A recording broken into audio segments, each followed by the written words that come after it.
ગુજરાતના અગ્રીમ અખબારોમાં આપની કોઈ પણ પ્રકારની જાહેરાત આપવા માટે સંપર્ક કરો. જાહેરાત વ્યાજબી ભાવે પ્રસિદ્ધ કરી આપવામાં આવશે.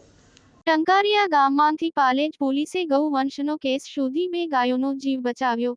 એક આરોપીની ધરપકડ, અન્ય 3ને વોન્ટેડ જાહેર કર્યા. ભરૂચના પાલેજ પોલીસ મથકની હદમાં આવેલા ટંકારિયા ગામમાંથી પાલેજ પોલીસે ગૌવંશનો કેસ શોધી કાઢી એક આરોપીની ધરપકડ કરી હતી, જ્યારે અન્ય 3ને વોન્ટેડ જાહેર કર્યા હતા.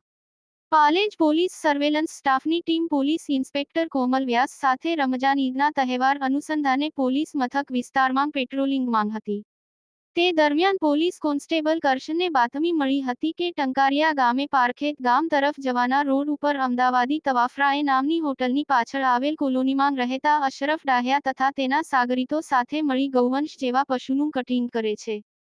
તે મુજબની મળેલ બાતમી હકીકત આધારે સદર જગ્યાએ રેડ કરી સદર જગ્યાએથી કતલ થયેલ ગાય, જેની કિંમત રૂપિયા આશરે 10,000 તથા બાવળના ઝાડ નીચે કતલ કરવાના ઈરાદે બાંધેલ ગાયો નંગ બેકી 15,000 મળી એક ઈસમને પકડી લઈ સદર ઈસમની અંગ જડતી કરતા સદર ઈસમ પાસેથી મળી આવેલ મોબાઈલ ફોનની કિંમત રૂપિયા આશરે 5,000 તથા કુલ્લે રૂ. 31,000 રૂપિયાના મત્તાના મુદ્દામાલ સાથે એક આરોપીને સ્થળ પરથી પકડી પાડી તથા 3 આરોપીઓને વોન્ટેડ જાહેર કરી કાયદેસર કાર્યવાહી કરવામાં આવી છે.